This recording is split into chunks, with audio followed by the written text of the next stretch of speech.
Grace Pulpit, broadcasting Jesus Christ, the living way of life. It's Grace Pulpit time. Tell a friend. Praise God in salvation time. Tell a friend now. Salvation on the way. All angels on board. Archangel Michael on duty. Grace Pulpit. Etimeto nsafro. Wonsu flobi. Ne yenyina she Grace Pulpit. Yawo yonkwa oni eramboda. Tibia nyina remo. Onina nena odofo Grace Pulpit sunye. Yankopon ede nkwaje no atoa ye ewo yepon ano. Ye frɛ me Adomba Becky. Dimeti ne yankohwe Grace Pulpit. Nyame nsira obebi a wo bia. Amen.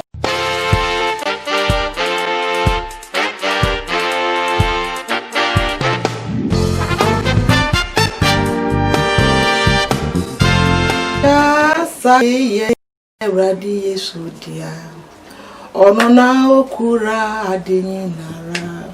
adenyina she no sa mi wo Yesu mi wadinyina me se mi wo Yesu mi die mi wo Yesu mi wo Yesu mi wadinyina awo Yesu oyine Yesu Osombo senade nina mese wo Yesua wonso wo Yesua wonso wo Yesua o adi nina awo Yesu awo oyine Yesu osombo senade nina ano pay sword of a wo hwe me da bia wugu so hwe me na wugu so frɛ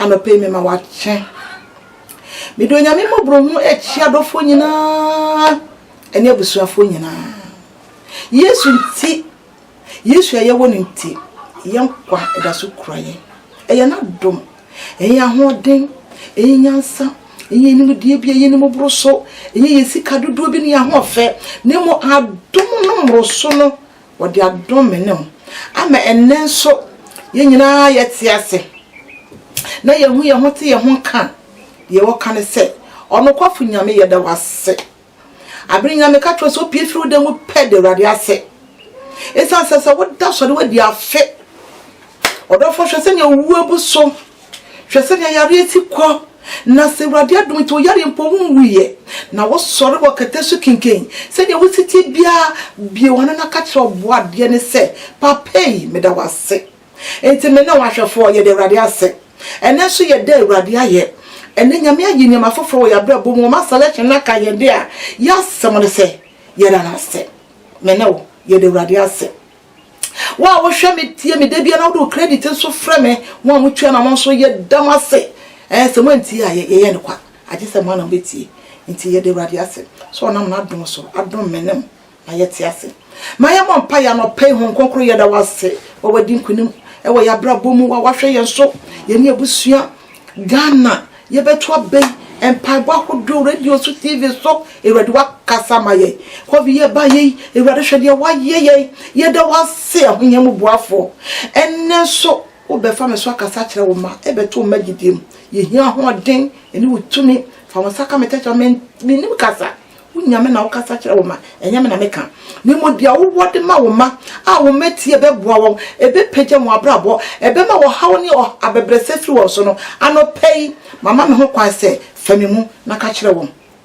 mo koma so ye de ento yam ne di nkuni wo abrabo me da wase nkonkron se obetie me na obeye ne sa ama na bro so odofo a wo hwe me bi wo no ka se amen me se me no ye bonkomo ye komodie no ye wieye ye toa so bo so many yanko na wieye nti bronya no ye ni wieye nti afrishiapa wa wo hwe bia ne ene da wo hwe yen me ma wa afrishiapa onyakopa wodi ye ni mo 2020 mo no a wa kora yen na wasade be wura 2021 mo no sanya me dada no ono ne ne ko wondi wanim o ma ne bambo ye kese e wo mo so mama made nyina enye e wo Yesu di mu wo hwe me a na wakase amen na me kasafa ohene Akaswarios ene hema wasi na yewura mu abedu Esther na yewura mu ankakra de bia me kyerɛ sɛ ha ya fidie so nti yentimi nya adade ankenkan ye nti wa wotie me no sɛ wo hwa na watie na wankasa wato bo asa na wakenkan Esther ho no eti ba ko no ye kenkan ni nyina na yebe wie no beti ase nti wankasa so ya fa na kenkan na gina so fa bɔ mpaye na ne obonefo a wayɛ ho sɛ hey man wo obusua no kuro no bro no me mpaye bɔ ne sɛ de obadwen sɛ mra wo so no ebeti afa no so wo bra ye wura 2021 mu onyame abasa ebeye kese wo a wo hwɛ me wo so na ka sɛ ami biom enti na last week no ye kenkan ya bedu ye wura ensia ni mu na ohima ebra okoko gina ohima ohene enim no unse me ka tro se yenko de nim basa basa ade se wafrew se bransa na ebedu baby den no esad na ho de to aso koye na ni nyina mu no empaebo enedi nanim kan na okoye no ohene tre ne poma wono so na wo kire ne se mede ese ede na wo hwehwe dia last week ye kan na me timu a kirew ebi wo wanti enti me timu na wati ase yi ka se amen na wo se mahindie no emu efa mpo na opese me chim na me de fama wa me de be ma ese de na ope ena esa se me mpehwe na nya me pa ne se me pese me ya party emma ne krofo himfiefo no na me pese hey man eba eponcho na meto no oba se bi esa se na esta wo ne botaye bi bibi hia Esther pe bibi aka kire wo hene odofo afi we ye wuram yi bibi hia wo pe bibi aka kire wo nyankopon wo pade pepe bi efiri ne chen na wo pe ne ma papa efiri nyame chen ya efiri se ne obesi aye wade afa Esther pepre ne ho na wo hanu over mawurade na nyame aka mani ni bidi nyansa e ma wo kire se sei e na me pese ne ye den meye na meye ne sanso a me hwehwe ni pa wei e wo ma ponto no ase o se Mordecai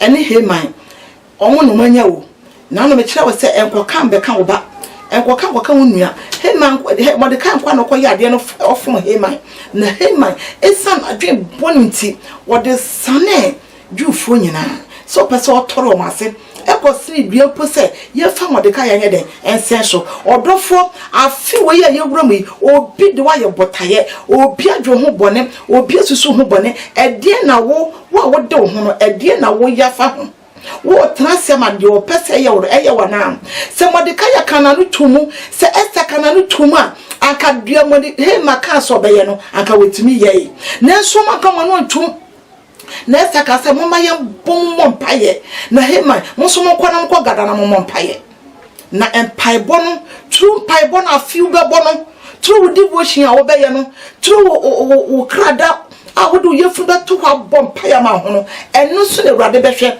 enu no be gina so no de ye senche no wa brabo mu wa be mabu wa wo raho me to nsafro se branyami mu fa wo wura hyenyami mu fa wani to no so ma wadwen na sinyame so na ka kire wrade se o hawo ne de wo wuntini so a wuntini ya wo hwe onu nyame ene be ye bibia afa ho obeye bibia afa ware sama ho adwuma sama na sete mu aya bisi basa age onu nyankopon enti me de me pese wo manyame di wani mu afi wo ya ye wuramu yi 2020 we bosum ye di kana ye wuramu yi wo me pese wo to safre nyame no no kasa babrabo ni mu na wo di wani mu kan na wo kire wo de sasa wo ye na wo nya wa brabo masudwe wo fi ho a me se kase amen enti ye be wura enson ni mu chapter 7 no ye wura ho ye wo 6 no ye wura 7 ni mu me se wan kasa ya kenkan so wintimi akenkan pa wo baby fa manetsase na wan kenkan wo do beti akan ni nyina ho kokron so emma wan kirase kase amen enti ye wura ho ye wura 7 mu wo no enti ti me ma ya kenkan kakra e dia ma me do foko and I don't know ohene nyu asareje na kan se won fa beso semen kai homa number na o meka ne ohene ni na wo hu se wa cho se Mordecai na obeka abekta ne se Teres ohene mpiafu banu a wo hwe opon ano a opa se okumo ohene akasoros no asem no na ohene no kan se no nyambe na won se Mordecai na dibia ben na won no eyi ho na ohene asom fo a wosom no kan se wali ahwe man ye no ene kan se hina na owo abengwa no so na anso na Haman na ba ohene fi amen hallelujah so what you say Mordecai ye bibi say na no me no kai last week I safa wa say we ye bibi a e was say ye kai wo na ade bia Mordecai ye be ye kai ade a ye twe wo bre so sem homani mu to ho ene sanka epiafo no na che say me fa say himfiefo no ebi fa no ho adwen se mo pesa ko mu kum ohene no na Mordecai ateye na wo ma Esther asoteye e na ohene ye den edi kan ye ma wo mo se pesa okumi e na me so menya akwa na ma ye de mekunto edi kan ekum no ekunkum enti e be ye nka ya de bia ye twere to ho enti sanka ya de na ye twere to ho no enum e na asem we so be pie mu no Bible say anadwo no ohene sare dare se na ni enkum odwea asem no say seni pe we kura edie be na papa wo ye maame no ya ye edie ma seni pe no mo so mo ye hwe ma no enti adu so mo se mo kofa preso se mo ane bra na ye hwe mu no enka ye ho ma no bibi wo mu mama sister brother ye mu bebre ni a obi aboa yen akodu baabi so saprofo no ene ye kai wo ene mo bi so ti obi ehun kran ena mo bi so ti obi wo Kumase ena mo bi so ti obi wo Takrade ena mo bi so obi wo Kofodua niema bebre na mo bi so entene obi ya banya dwuma obi ni made ton obi niema bebre me kasa me keka na ye wie sakrofo ni ti ani sodie ben ene ye yama wo no ye mo bebre ni Yakopon nam obi so boaye nyame yi ni pabofo ma ye e mo boaye wo kwai bi so na so munya boaye wie e ma ye nya bebi gina wie a sakrofo ni bi wo kro no mo be ye tamfo why ye bibia ma say wo kai na wo den kai ade bi wo abranya duye wo sofo bia bo ho pa ye ma wadwuma pagya wo difo bia bo abo ho pa me ne wo nya bia bo bra bo yare bi efre wo so wo nua bi na ma wo ko school ene wo benya bodin wo danfo bi na chi wo krom eme na wo hu ade ton obi na so wo sa e chi wo sa na yesi ware mi nuani madam funi medene mam ene nyame apagye wa bra bo sani pei enka ya de ben ena wo kai sani pei ene wa bo me na wa be yetamfo minimu ni pe bebre abusua mu mu gina mo tini ahwehwehwehwe mu nuano mo ma ama nya bebie gina ama nipa na kwa ho kire mu ensesa ko mutimi kire wodo e kire nipa no abusua ni kwa fe ye ne totwene mimi fie ebi wo ho ntibetimi nya bika ene binuma agina baby ebinuma pagye ni pe bia brabo onyame yi obi ni pe bia ma wasa obofo eni so ben na ya wo yama no enka ya homa no akohwem wakai wachi se obi edi wagina baby obi ene hu mobo obi ne menne wanu atinye didwom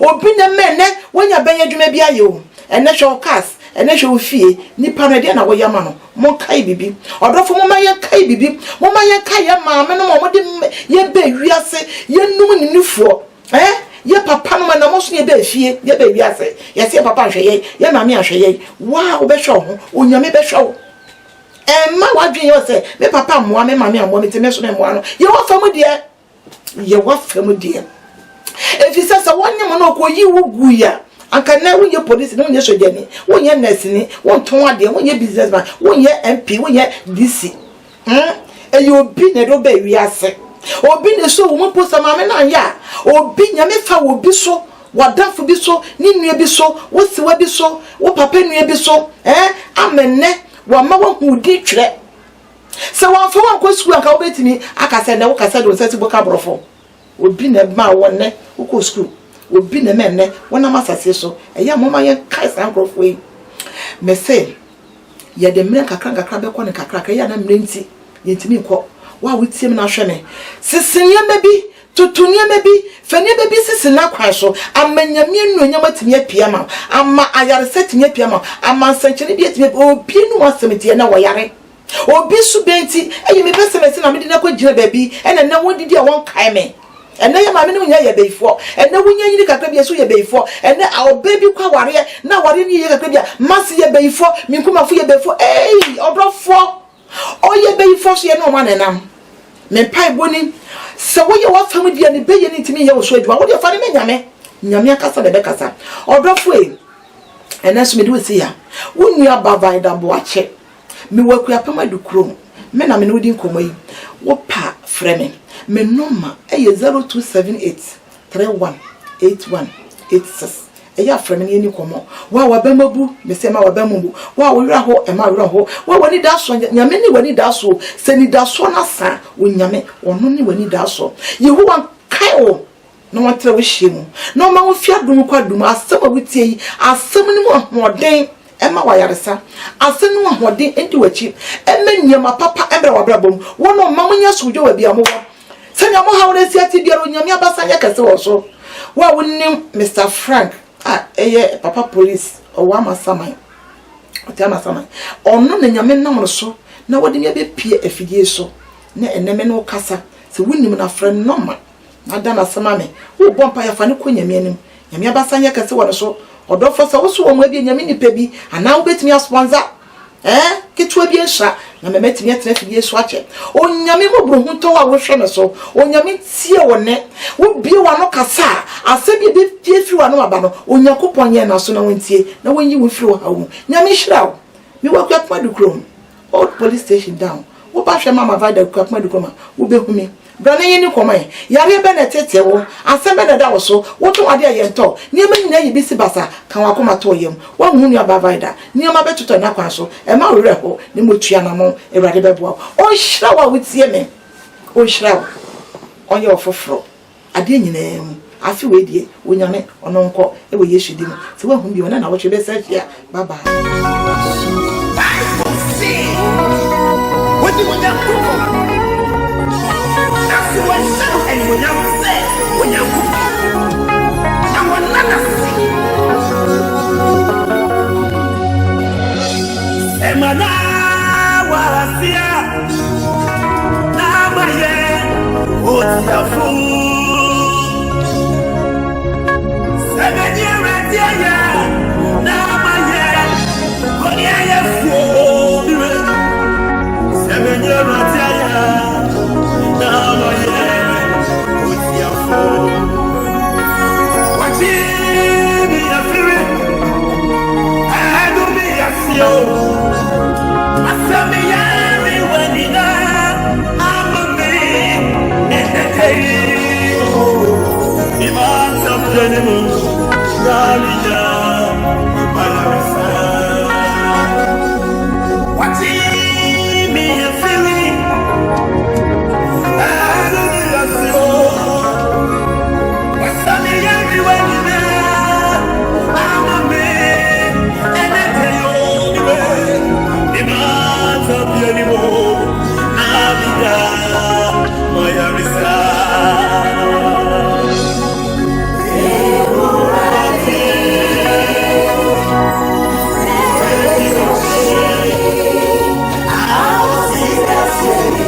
What's that story about you? I see the background of the family. Everybody was saying here. This way was saying I am in Tino. It's in a yes, what's that story about you? I see the background of the family. Yes, we send us here. Sunny Betty, why? Sunny Betty, why? Sunny Betty, why? Betty, why you? Sunny Betty, why? Sunny Betty, why you? Sunny Betty, why you? Yes, why you? Why you? Why you?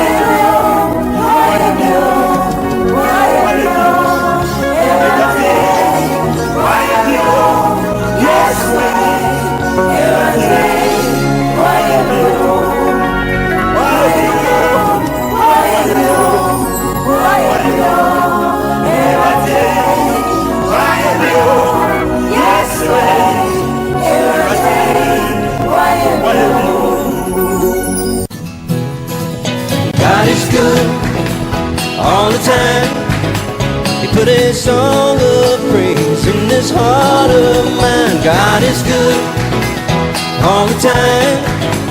Through the darkest night, His light will shine. God is good. On mind this year, Amazing Light Mother Care and Boutique in here. I will a brief equipping.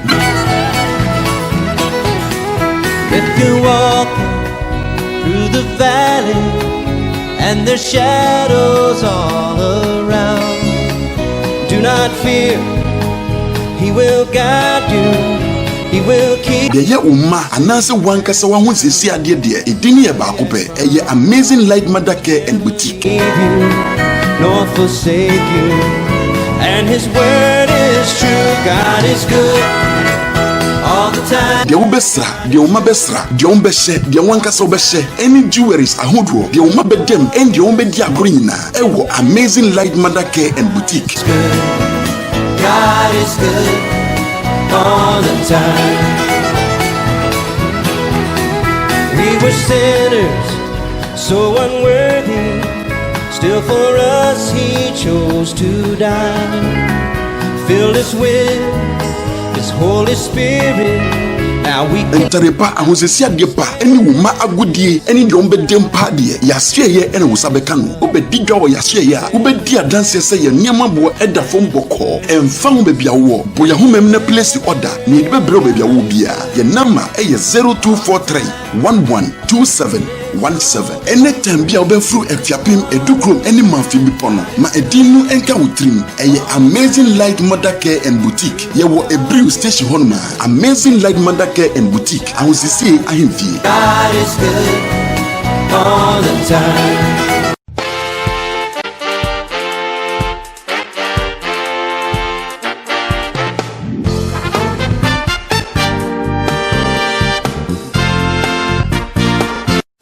This morning I want to share with you, and thank you for watching me on all social medias.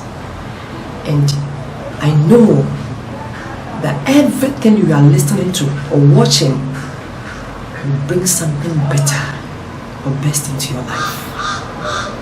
This year should not be the same as last year, because God is faithful. Let's quickly rush into the book of Psalm, the book of Proverbs, chapter 5 verse 7. The book of King Solomon, the man full of wisdom and the greatest man, the greatest preacher in his time. He says, the words which I speak unto you, or hear, it says, hear me now therefore, O ye children, and depart not from the words of my mouth. So this particular year, you need the word of God. You need to hear the word of God. So the title of the message is Hear the Word of God. Hear the word of God. This is what King Solomon is saying in the book of Proverbs chapter 5 verse 7. If you want to succeed, you have to do what successful people do.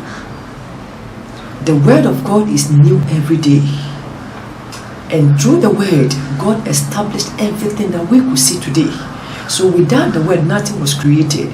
So I'm coming your way this particular year and this particular month and this particular day with that spirit-filled word. He said, depart not from the ways of God. Everything is important. Everything has time and season. We were having political times, we were having election times, we have every time to do everything accordingly. But this is the time and the year that God has given us a second chance to succeed and continue with Him. So far as you could have that life, you never died in that COVID-20 or COVID-19 or 2020, you never died. It means God needs you to continue in His word. Do everything in His word and you shall succeed. If you want to count your many blessings, keep that covenant word that God has established between you and Him. So when we go into the book of Kings chapter 1 verse 22 verse 1 Kings chapter 22 verse 19 also says, hear therefore the word of the Lord, and all the hosts of heaven standing by Him and on His right and left. 1 Kings 22 verse 19. My dear loved one or a child of God, to see this year and live this year and accomplish your aim this year, you need to hear the word of God. It said, trust and obey. There is no any other way to be happy in Jesus but to trust every word of God.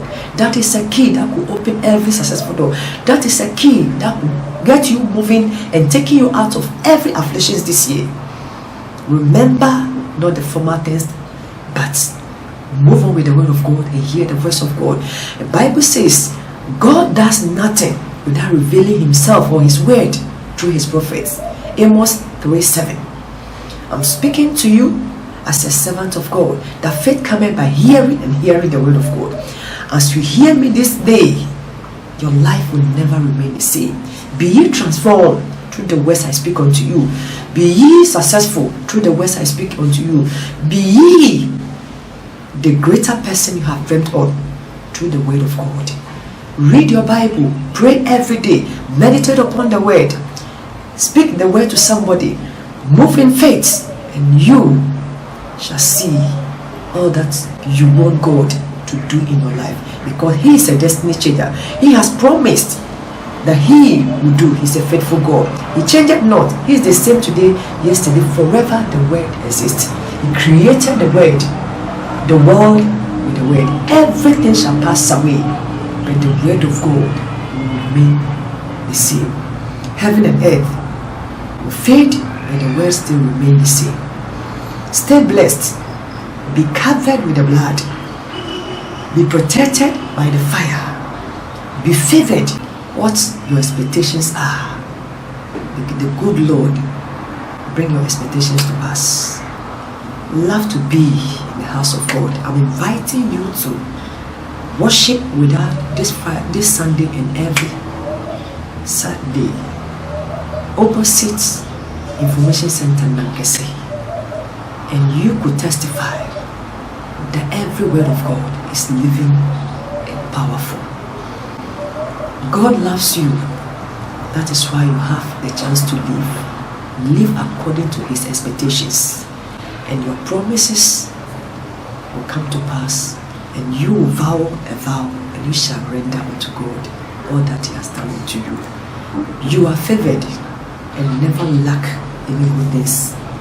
This year, you will never lack money in your pockets. Everything your hand will find to do, you do it with the word, and the word will generate every good things that must come into your bosoms.